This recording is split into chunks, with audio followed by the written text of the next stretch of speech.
Hello and welcome to a very special How I Paint Things. Now today what I've got for you is something a little unusual, and I want to spend a little bit more time on the intro just to clarify what I've got in mind, because I have found a pretty cool manufacturer, well not a manufacturer but a sculptor rather, Stonehaven Miniatures. Now I will pop a link in the description to this miniature specifically. You can go check out their work. They do a range of really neat, obviously sort of D&D and fantasy inspired miniatures for role-playing games. But they also include with each of them a really simple flat color, sort of a color guide, which is as a sketch, and it looks really interesting because they're very, very simple but striking color schemes. And if I were getting started painting, I wouldn't find those nearly as intimidating as some of the really fancy stuff you see people doing with glazes and airbrushes and all that sort of stuff. So inspired by that, what I'm doing today is taking one of those miniatures and just painting with a few different very simple techniques. So contrast, some dry brushing, and a couple of shades is all it's going to be today. So as always, all of the paints will be listed in the description below. Let's get started. So our first step, once we've got our miniature, whether it's a print or a purchase miniature, however you've come across it, is to prime it. Now, some companies will sell you a miniature that they say doesn't need to be primed. Ordinarily, if you are painting with traditional acrylics, that might be the case, but whether you're using contrast or speed paint or Vallejo Express, you're going to need to prime it because a lot of that color is going to rely on the color that you're painting over the top of. So in this case, I've used White Scar from Citadel, but of course, anything white will work. You could even try something like their Wraithbone, but white I tend to find is really useful because it gives us a very pure version of the color that we'll be painting with. So the same as if we were painting any human miniature, we're going to start from the lowest layer on this fella, which is going to be, in his case, his fur. Now I'm going to use Basilicanum Grey for this, and try not to get too hung up on the colors that I'm using. It's not really all that important. What we'll do, load up my brush, and then starting as close to the edges of detail from one area to the next, I'm going to start applying this over all of his fuzz.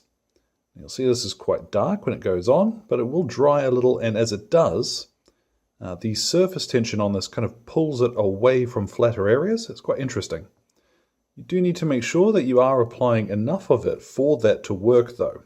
If you don't have very much on your brush, you'll find that you get just strange, streaky paint lines rather than that contrast or speed paint effect. So take your time, and yeah, all of his fuzz will make it grey. Now once that's dried, you'll see that it gives us plenty of depth and shading and still leaves some of those high points intact. So it's quite a nice method, I think, for getting a very quick result. But it's a little bit darker than I might want. So what I'm going to show you is dry brushing.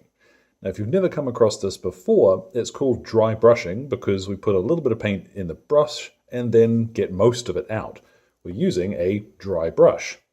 What I've got here, this is actually a makeup brush. Most companies will sell a dry brush that you can use, and those will work perfectly well too. But a set of nice soft makeup brushes from Amazon or somewhere is beautiful because they're a little bit softer and it's difficult to apply too much paint. So what I'll do is dip just a little bit of this into some pallid witch flesh. You could use a pure white, but I want this guy's fur to be a little bit warmer than that. And you'll see I'm working most of this off into a bit of kitchen towel.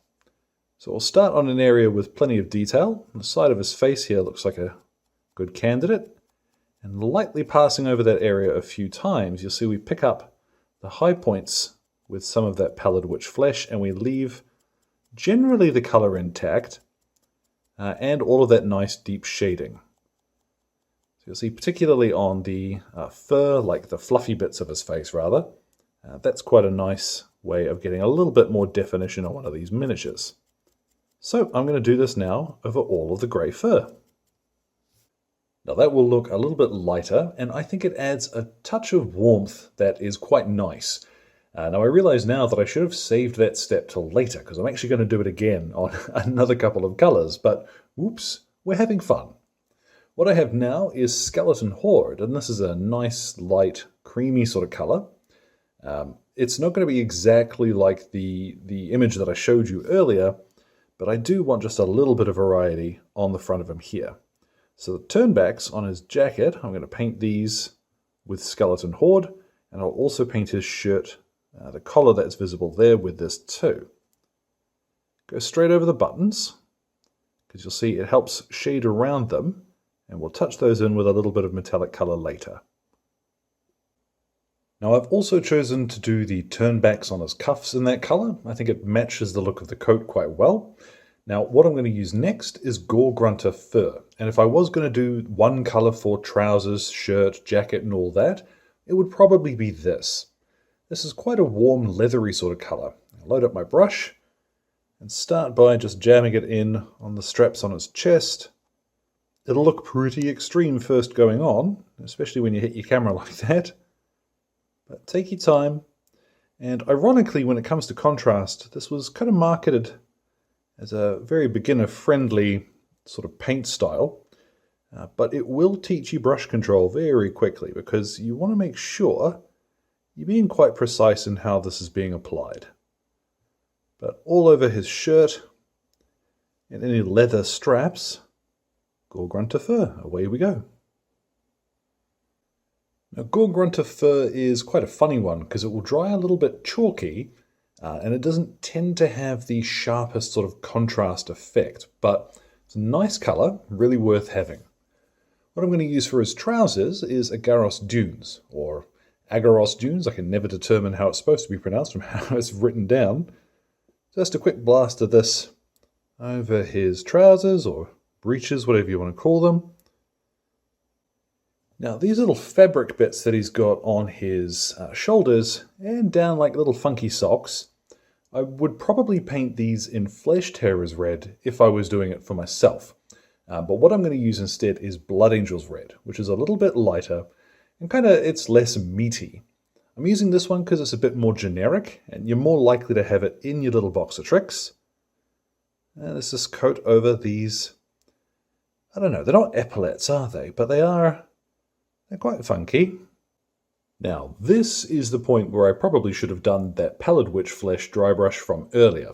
So I've prepped up my brush again, and I'm going to do it again, but this time I'm just going to try and avoid some of his fur. I really only want to catch the high points on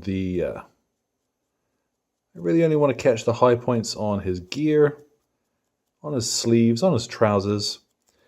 This is easiest if you try and brush against any sharp creases of detail. And you'll see you very slowly build up that color, you get a little bit more definition. So I'm going to do that over all of the colors we've applied so far, probably going a little bit lighter on the red. But yeah, here we go. Okay, so once again, in the realm of not strictly necessary, but I think adds a fair bit, dry brushing is well worth practicing. So what I'm going to do is pop this fella aside for a second because I want to show you something. I have here Militarum Green, and we're going to use this to paint the little socky things that he's wearing. But you'll find with some of these contrast colors, you'll have a sort of almost chalky residue on the bottom. Militarum Green is definitely one of those that ordinarily does. You need to shake the dickens out of these and make sure that all of that gunk is off the bottom. It can take a little while, but just keep the bottle in your hand and shake for a while. It will mix together. And once that has combined, I'm going to paint in these little socky bits. Now I'm using Militarum Green because it is quite a good sort of generic army man green to have in your collection. And you'll see I'm not worried too much if I hit the little panel of armor that's over his ankle, because we're going to paint that with a traditional acrylic, and it's normally quite easy to cover over contrast with that. Now the last of the contrast colors that we're going to apply is Stormfiend. If you want a more generic blue, you might use Ultramarines blue instead, but I like this slightly deeper sort of grey blue finish that this is going to give us. Now when painting with contrast, you want to pick an area and finish it. So for example, this panel of his jacket, I'm going to paint first of all the hanging tails and this whole section here, rather than jumping around, because the moment you start applying contrast, it's drying. So if I were to put some on here and then start painting his sleeve or something, without finishing applying it to his jacket back here, I'm going to get a very strange, almost tide-marked finish on it. So think a little ahead when it comes to what areas you're going to paint first. But yeah, as you see, this goes on quite quickly. Oh, splashed a little bit there, not to worry. Yeah, I'm now going to fill in his whole jacket with Stormfiend. And with that blue down, our base coats are done. You'll see it's a little bit patchy in some areas, mostly because I was struggling a little. It's quite warm in here at the moment, and contrast can be quite susceptible to that. Like I said, the moment you're applying it, it's drying. If you want to fix that, what you can do is actually mix a little bit of the contrast medium while it's on a palette or something. But I'm not too fussed, because what I'm going to do now is to dry brush again. Now what I've got is a tiny wee, this is a size 2 flat brush. This actually came from the stationery aisle in what is essentially a department store around here. What I'm going to do is make sure that there is next to nothing on this brush. And then very lightly, the same as we did with the other colors, I'm going to just dry brush the blue. You'll see I'm being quite careful here because I want to try and avoid the other areas of color that we have already done. So turning them this way and that and approaching it from a few different angles is going to make that easier too. Now right now that's going to look a little bit chalky, but I'm not too worried about that. When we varnish this, what's going to happen is it will change the way that light interacts with the surface of the miniature, which is a long-winded way of saying it'll look different, and that'll work quite nicely. What I'm turning to now is Iron Hand Steel, and this is a traditional acrylic, so you need to add just a tiny wee bit of water to help this flow smoothly off of your brush. Anywhere that's going to be, funnily enough, metallic, I'm now going to paint that in with a coat of this. You may find, now particularly painting over white, metallic silvery colors can be a little bit funny, so if you get some streaking and the white showing through, you might want to come back and give it a second coat. Now for most of that I have been using a medium layer brush, but I'm going to swap to a smaller brush here and start dotting in his buttons, and I'll also do any buckles that I can reach. I tell you what, painting in all of the buttons was a bit of a faff, but it looks cool. What I've got now is Retributor armor, and we're going to finish off the metal work by painting in some of the trim. Now the temptation will quite often be to go for the smallest brush that you can get your hands on, but that's not always going to be the best choice. What's more important is the tip that it will hold while you're using it. So I am still painting here with a medium layer brush because I can count on there being enough paint on the brush to keep working with it, but it will hold a point, you see, where I'm able to put the paint where I want it to go. So these last few details, things like the grips on his blades, a couple of little buckles, I'm now going to paint in with Retributor armor. There we go, that's the right angle. Now once that's been applied, what you can do is grab a little bit of Agrax Earthshade, and this is going to go straight over the top of all of that metallic stuff, so the gold and the silver. You'll see straight away it works kind of like a contrast color, but it gives us nice deep shading in the recesses of our metallic stuff. So I'm still applying this with a medium layer brush because I do want quite a bit of control over where it ends up, and I'll also vigorously assault my camera in the process.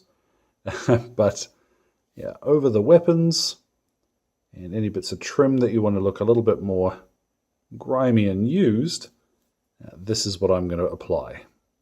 If you want a much more, it's a darker finish, but I guess it looks a little more crisp, you could instead use Nuln Oil here. Now once that has dried, we get a ton of shading, and it looks a little bit more beat up and used. I'm going to go back to just a little bit of my Iron Hand Steel from earlier, and just pick out a couple of edges to make these look a little bit shinier. I don't want his blades looking quite so grimy. Now you could do the same thing to the gold, but honestly I quite like the burnished finish that it has as it is. If you did want to highlight it, something like Liberator Gold is a good choice. What I am going to do is the final stage, and that is to get a little bit of Black Legion, And we're just going to break up the shape of his face by painting in the little lip and his little kitty cat nose with some of this contrast. Now once I've finished this, what I'm going to do is hit him with a varnish and then go ahead and pop a base on him. I've done basing in a couple of videos, so I will just pop the recipe in the description. Let's get a look at what he looks like when he's all finished. And there at last, our Tabaxi Rogue is complete. And do you know who he reminds me of? I'm probably dating myself a little bit here, but does anyone else remember Tailspin? Because I'm getting the strongest Don Karnage vibes up of this guy. I probably should have done his turnbacks red. Anyhow, I really enjoyed painting him, and hopefully this goes some way to showing that even if things are not necessarily perfect, you can still have a lot of fun, and I would more than happily put him on the table to play some games with.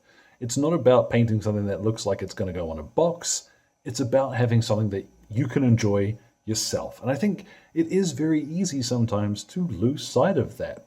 So go grab something and just have some fun painting it. I encourage you to enjoy just the process. So as always, thank you very much to Exit 23 Games for the light and sound equipment, as well as all of the wonderful patrons who are keeping me ticking in paints and glue, including my producers Alan Nuttall, Kyrie Crawford, Rod, Jimmy, and Andrew. Your support lets me keep buying resin, folks. Any questions or anything, feel free to drop them in the old comment box below.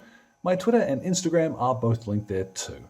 So thank you very much for your time, one and all, and you all enjoy the rest of your day.